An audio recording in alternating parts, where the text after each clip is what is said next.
देश प्राप्त कर लिया था कि भगवान नारायण ही सर्व सत्य हैं, वही सर्वशक्तिमान हैं और वही भजने के योग्य है।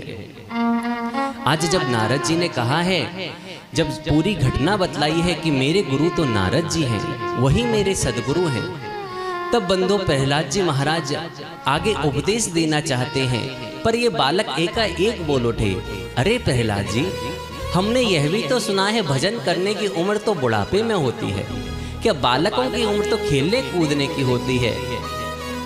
तब प्रहलाद जी महाराज दिव्य उपदेश देते हुए कहते हैं, अरे बालकों, तुमने सही कहा, उम्र बुढ़ापे में होती है, पर आप मुझे एक बात बतलाइए। कई बालक ऐसे होते हैं जो माता के गर्भ से प्रकट होते हैं, उसी समय उनका प्राणांत हो जाता करता है।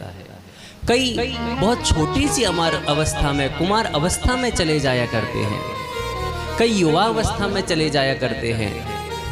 कहने का तात्पर्य यह है कि ऐसा जरूरी नहीं है कि मृत्यु तुम्हारा इंतजार करे कि तुमको बुढ़ापे में ही आए, वह कभी भी आ सकती है। इसीलिए सदा सर्वदा भगवान का ही कीर्तन करना चाहिए।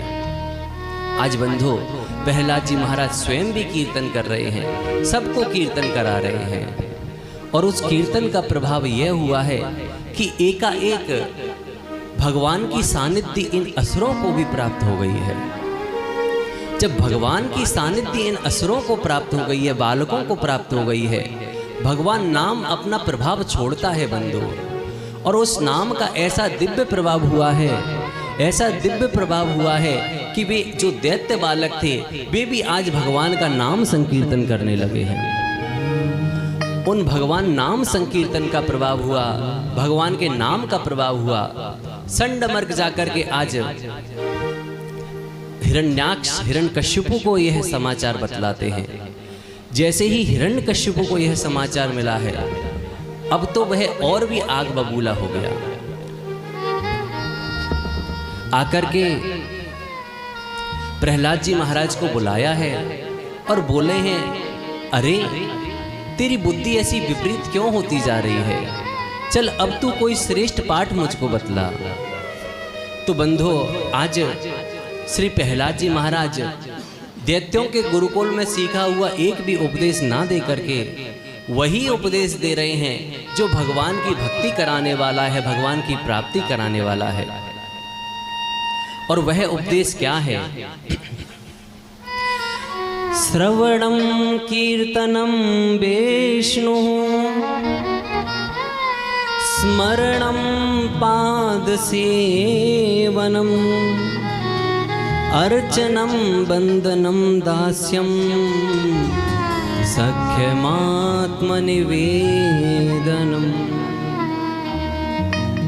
हे पिताजी, मैं तो यही श्रेष्ठ समझता हूँ कि श्रवणम कीर्तनम विष्णु, जीवात्मा को चाहिए कि वह भगवान की कथा का, लीला कथा का श्रवण करे, श्रवणम करे उनका ही, कीर्तन करे उनके नाम का। स्मरणम पाद सेवनम, श्री भगवान का ही स्मरण, सारे संसार में वही परमात्मा व्याप्त हैं, इस भाव से भगवान का स्मरण करे। पाद सेवनम, और जब सेवा का मौका मिले तो उन्हीं भगवान के चरण कमलों में अपना माथा रख दे, उन्हीं भगवान के चरण प्रक्षालन का जल पान करे और उन्हीं भगवान के चरणों को चापने की मन में कामना रखे। अर्चनम वंदनम दास्यम सख्यमात्म निवेदनम, श्री भगवान के ही श्री विग्रह का अर्चन करे, अथवा तो सारा संसार ही उनसे ओतप्रोत है तो सारे संसार की जगदीश भाव से सेवा करे। बंदनम दास्यम, श्री भगवान को ही बंदन निवेदित करे, प्रणाम निवेदित करे और उन्हीं की ही दासता को स्वीकार करे। इस प्रकार जैसे ही नवदा भक्ति का दिव्य उपदेश आज प्रहलाद जी महाराज ने दिया है, अब तो वह बहुत ही आग बबूला हो गया है। अरे बालक, तेरी मति तो बड़ी ही दूषित हो चुकी है। एकाएक प्रहलाद जी को उठा करके फेंक दिया है और कह दिया है दैत्यों से, जाओ, अब ये जिंदा नहीं बचना चाहिए, इसका प्राणांत हो जाना चाहिए। कहता है, दिग्गजैर दंड सूकैश अभिचाराणा पाहतनै मायाभिः सन्निरोधैश्च गर्दानैरभोजनैः। अरे कैसे भी करो, कुछ भी करो, लेकिन आज के बाद यह मुझको जिंदा नहीं मिलना चाहिए। इतना द्वेष आज प्रहलाद जी महाराज के प्रति उसके हृदय में उपस्थित हो गया है। दिग्गजई, जिन हाथियों में दिग्गजों के बराबर 10-10 हजार हाथियों का बल है, उन हाथियों के नीचे आज प्रहलाद जी महाराज को डाला जाता है। पर श्री प्रहलाद जी महाराज उन हाथियों में भी भगवान का दर्शन करते हैं। दंड सूकैश्य, हिंसक जीवों के बीच में उनको डाल दिया जाता है। सिंह ब्याध के बीच में डालने के बाद भी प्रहलाद जी महाराज उसी चिंतन में निमग्न हैं। फिर भी उनका बाल भी बांका नहीं होता है। ऊंचे ऊंचे पहाड़ों से उनको फेंका जाता है, सागरों में डाला जाता है। अरे अग्नि में लेकर के होलिका भी बैठ जाया करती है, लेकिन देखते हैं ये पंच तत्व हैं, ये मेरे प्रभु के ही तो दिव्य स्वरूप हैं। आज बंधु पंच तत्व भी शीतल पड़ जाया करते हैं, उनका कुछ नहीं बिगाड़ पाते हैं। वे भगवान से कामना नहीं करते कि नाथ मुझे बचाओ, पर स्वतः ही भगवान की कृपा से सर्वत भगवत स्मरण कर लेते हैं। तो जब भगवान और भक्त का संबंध उनके बीच में स्थापित हो जाता है, फिर उनका अनिष्ट हो ही कैसे सकता है। भोजन में आज जहर देकर के गर्दारैर भोजनई, जहर देकर के भोजन दिया जाता है। भोजन को भगवान को निवेदित करके पाते हैं। नाथ अन्नपूर्णा मैया की प्रसादी प्राप्त हुई है, आप भोग लगाइए, मैं भोग लगाता हूँ। वह भोजन भी अमृत का प्याला बन जाया करता है।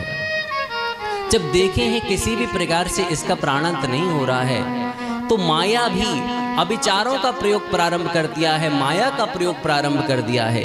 किसी तरह से इसका प्राणांत तो हो, पर आज देखे हैं कि भगवान के भक्त का भी कुछ प्रभाव तो होता है। आज समझ गया है हिरण्यकशिपु कि ये वध करने योग्य है, अब तो मैं स्वयं ही इसका वध करूंगा।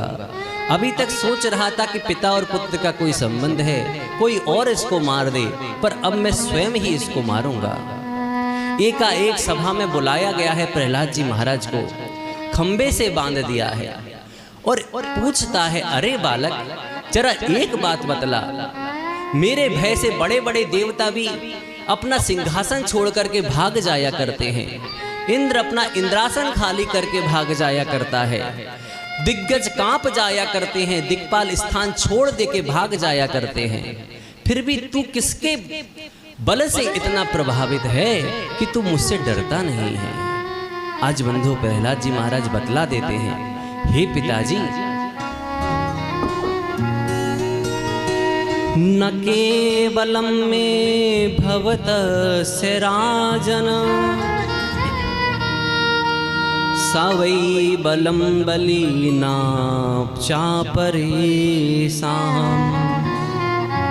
परे वरे भी स्थिर जंगमाये ब्रह्मादयो येन वसं प्रणीताः। अरे पिताजी, न केवलम में बलम, वो केवल मेरे बल नहीं है। अरे सारा स्थावर जंगम जगत जिनकी आधार शक्ति से ये पृथ्वी टिकी हुई है, ये लोकपाल टिके हुए हैं, उन भगवान की मैं आराधना करता हूँ। अरे पिताजी, वे केवल मेरे बल नहीं है, बलवानों के अंदर भी जो बल है वह उन्हीं प्रभु के द्वारा प्रदत्त है। हे पिताजी, आप जो पूछे रहे हैं मुझसे कि मैं किसके बल से इतना बलवान हुआ करता हूँ, किसके बल से आपसे डरता नहीं हूँ, तो जिनसे आपने वरदान प्राप्त किया है ब्रह्मा जी से, और जिनसे वरदान प्राप्त करके आप इतने अहंकारी हो चुके हो, वे ब्रह्मा जी भी जिनकी आराधना करते हैं, उन ब्रह्मा के भी जो पिता हैं, मैं उन भगवान विष्णु की आराधना किया करता हूँ। आज बंधु बड़ा क्रोधित हुआ है, लाल लाल नेत्र हो गए हैं, एकाएक अपनी गदा को उठाया है, अब बोल रहा है, अरे अभी तूने जो कहा था कि स्थावर जंगम सबके अंदर वो व्याप्त है, क्वासौ यदि वह सर्वत्र, यदि वह सर्वत्र व्याप्त है तो कस्मात स्तंभे न दृश्यते, तो इस स्तंभ में, इस खंबे में क्यों नहीं दिख रहा है। आज बंधु जैसे ही एकाएक प्रहलाद जी महाराज ने भी कह दिया, इस स्तंभ में भी मेरा प्रभु है, जहाँ खड़े हो वहाँ भी मेरा प्रभु है। अब तो एकाएक वो दौड़ के भागा है, जो उसने धड़ाम से अपनी गदा बंधु उस स्तंभ में मारी है। साक्षात इतना तेज स्वर हुआ है कि दिक्पालों के भी कान मानो बेहोश हो रहे हो, ब्रह्मा जी का सिंहासन भी कांप रहा हो, पर एकाएक जो खंभा फाड़ करके मेरे प्रभु प्रकट हुए हैं। बोल नरसिंह भगवान की जय हो। बंधु भगवान क्या कह रहे हैं? सत्यम विधातुम निज भृत्य भासितम व्याप्तिम चलोके सुस्थवा बरहा। सत्यम विधातुम निज भृत्य भासितम। अरे अपना जो भक्त है उसकी वाणी को सत्य करने के लिए, यह बतलाने के लिए कि स्थावर जंगम में ओतप्रोत में व्याप्त हूँ। आज श्री भगवान उस खंभ से प्रकट हो गए हैं, और ऐसे प्रकट नहीं हुए हैं जिस उद्देश्य से आज हिरण्यकश्यपु को मारना है, उस उद्देश्य से प्रकट हुए हैं। ना वे मानुष के रूप में हैं, ना वे सिंह के रूप में हैं। आज दोनों का ही उन्होंने रूप धारण कर लिया है, और श्री भगवान नरसिंह रूप में सुशोभित हो रहे हैं। जैसे ही भगवान नरसिंह के रूप में सुशोभित हो रहे हैं, आज बड़ा ही क्रोध प्रभु कर रहे हैं। दोनों के बीच में भयंकर युद्ध हुआ है। जितने भी बंधु आज हिरण्यकश्यपु के सैनिक थे, उन सैनिकों को भगवान ने आज विदीर्ण कर दिया है। हिरण्यकश्यपु को उठाया है, भयंकर युद्ध हुआ है, और ले जा करके भगवान आज राजमहल की देहरी पर पहुंच गए हैं। जो ही उसको उठाया है, अपनी जंघा पर रखा है, अब बोल रहे हैं, अरे दुष्ट पापी देख तू कहां पर है, तूने क्या क्या वरदान ब्रह्मा से मांगे थे। आज याद दिलवा रहे हैं, तूने कहा था ना मैं घर में मरूं ना मैं बाहर मरूं, तो देख आज तू घर की दहलीज पर है। ना पृथ्वी पर मरूं ना आकाश में मरूं, तू आज मेरी जंघा के ऊपर स्थित है। ना मैं अस्त्र से मरूं ना शस्त्र से मरूं, तो आज मैं तुझे अपने नाखूनों से विदीर्ण करूंगा। न नर से मरूं ना सिंह से मरूं, तो देख आज मैं नरसिंह हूं। ना मैं मनुष्य हूं ना मैं पशु हूं। आज कह रहे हैं कि देख 12 मास में से ये कोई सा मास नहीं है, ये तेरे लिए मैंने अधिक से अधिक मास बनाया है। आज कह रहे हैं ना ये दिन है ना ये रात है, ये संध्या कालीन बेला है। और इतना भगवान ने कहा है, अपने भक्त का स्मरण हुआ है, अरे तूने मेरे भक्त को कितना कष्ट दिया है, कितना कष्ट दिया है। वो 5 वर्ष का बालक, और आज तूने उसको क्या क्या प्रयास नहीं किया है मारने का। एकाएक भगवान को आज जैसे ही प्रहलाद जी महाराज का स्मरण आया है, उदरण विदीर्ण कर दिया है। क्रोध शांत नहीं हो रहा है, यद्यपि उसका प्राणांत हो चुका है। उसके अंदर से आज भगवान ने उसकी आंतों को निकाला है, आंतों को निकाल करके अपने गले में डाल रहे हैं। क्रोध शांत नहीं हो रहे हैं। भक्त कहते हैं मानो